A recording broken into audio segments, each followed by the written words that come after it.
আসসালামু আলাইকুম। আশা করি সবাই ভালো আছেন। আজকে আমি ব্যতিক্রমধর্মী কিছু কথা বলবো, আর সেটা হচ্ছে আওয়ামী লীগের আমলে হিন্দুরা ছিল একম শ্রেণীর নাগরিক, আর আওয়ামী লীগ ছিল দ্বিতীয় শ্রেণীর নাগরিক, আর বাকি যত নাগরিক ছিল তারা ছিল সব রোহিঙ্গা নাগরিক।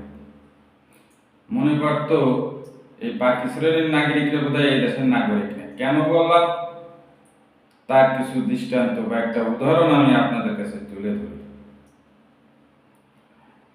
2021 সালে আমি একবার ইউনিয়ন পরিষদে গেলাম একটা জন্ম নিবন্ধনের বিষয় সমাধানের জন্য।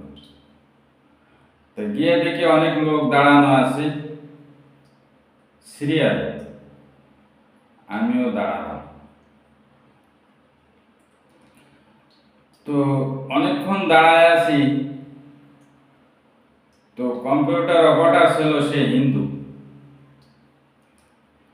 ঘন্টার পর ঘন্টা অনেক লোক দাঁড়ানো আছে, আমি দেখলাম এর মধ্যে আরেকটা হিন্দু এই জন্ম নিবন্ধন করার জন্য আসলো।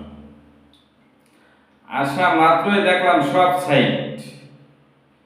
কম্পিউটার অপারেটর তখন কারো কাজ হলো না, ওই লোকটার কাজটা ধরলো, ওই হিন্দু লোকটার কাজটা ধরলো। কাজটা ধরে ওখানে এখন দেখা গেল কিছু কাগজ ফটোকপি করা লাগবে। কাগজগুলো ফটোকপি করতে পাঠানো হলো। অনেকক্ষণ পর ফটোকপি করে নিয়ে আসলো। এতক্ষণ পর্যন্ত সে অন্য কোনো কাজ করতে পারতো কম্পিউটার অপারেটর, সে কাজ করলো না। তারপর ওই কাগজ আনার পরে তার কাজ প্রায় 1 ঘন্টা বসে তার কাজ করলো। তারপর তাকে শেষ করার পর আবার সিরিয়ালে আসলো। এখন সিরিয়ালের সাইডে দেখতেছি একটা লোক টুপি মাথায়, আমার পরিচিত, যদিও চিনি নামটা আমার খেয়াল নাই। তো সে লোকটা কান্না করতেছে, টুপি মাথায় লোকটা কান্না করতেছে। পরে আমি বললাম, তুমি কান্না করতেছো কেন? বললো, আমার কাজটা করে না। কেন করে না? সে করবে না। তুমি আগে পরে আসছো? আমি আগে 2 দিন আসছি, আমার কাজটা করে না। পরে আমি কম্পিউটার অপারেটরকে জিজ্ঞেস করলাম, ভাই ওর কাজটা করে দেন না কেন? আমাকে উত্তর করলো, ওর কাজ করবো না করবো আমি আপনাকে বলবো? ওর কাজ আমি করবো না।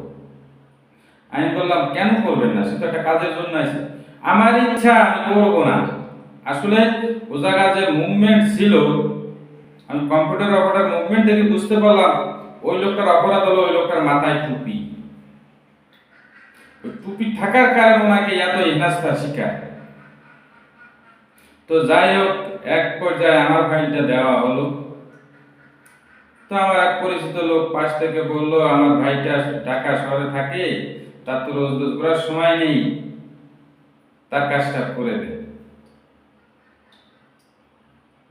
আজকে হবে না, পরের সপ্তাহে আসে। তা যাই হোক, আমি পরের সপ্তাহে আবারই গেলাম। যাওয়ার পর দেখি ওই সিরিয়াল আছে, ওই যে লোকটা যারা একটু করে, সে লোকটা ওই দিন ওখানে বসে কান্না করতেছে। আমি বললাম, কিরে ভাই, তোমার কাজ কয়দিনে করে নাই? কয় না, করে নাই। লোকটা একটু যদি সহজ সরল, মনের দুঃখে সেবা না নিতে পেরে সে কান্না করতেছে। তো যাই হোক, আমার সিরিয়ালটা আসলো, আমি আবার ফাইলটা দিলাম।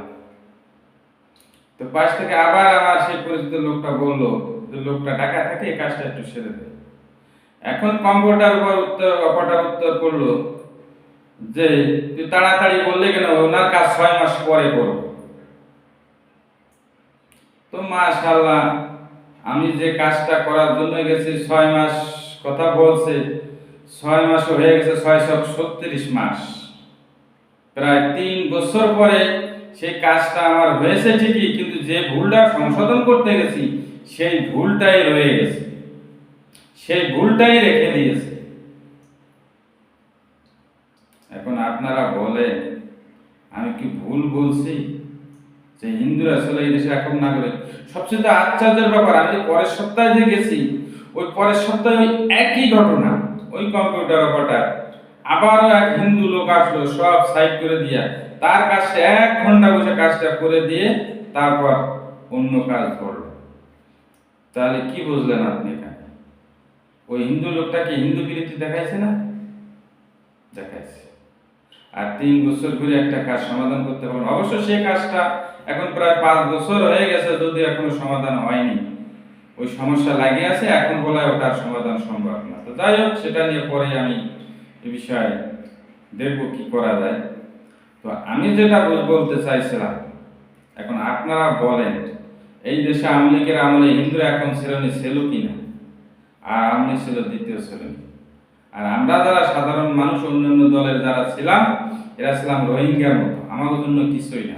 অবশ্য শেখ হাসিনার মন মানসিকতা একই ধরনেরই ছিল, যে সবাইকে আওয়ামী লীগ করতে হবে, সবাইকে আওয়ামী লীগকে ভোট দিতে হবে, গান গাইলে আওয়ামী লীগ নিয়ে গাইতে হবে, কবিতা গাইলে আওয়ামী লীগ নিয়ে কইতে হবে, খুতবা দিলেও আওয়ামী লীগ নিয়ে কইতে হবে, মানে সব কিছু আওয়ামী লীগ নিয়েই বলতে হবে আর কি, এরকম একটা পরিবেশ ছিল। আর সেই আওয়ামী লীগের মধ্যে পরিবেশ ছিল সবকিছু হিন্দুকে নিয়ে করতে হবে বেশি। হয়তো আমার এই কথাটা আপনাদের কাছে কারো ধর্ম অনুভূতি লাগতে পারে, বলতে পারেন ধর্ম বিশৃঙ্খলা করছেন না। আমি পরিস্থিতি যেটা চোখে দেখছি আমি সেটা বলছি, আমি বাস্তবতার কথা বলছি। আওয়ামী লীগের আমলে যেটা ছিল সেটা আমি বলছি, যেটা আমি চোখের সামনে দেখছি আমি সেটা বলছি। যে তাদের আচরণ শুধু এখানকার বলতে না, আমি আপনার থানায় একটা কাজের জন্য গেছিলাম, সেখানেও দেখছি এই একই পরিস্থিতি। এখন বাকি আপনাদের মতামত। ধন্যবাদ।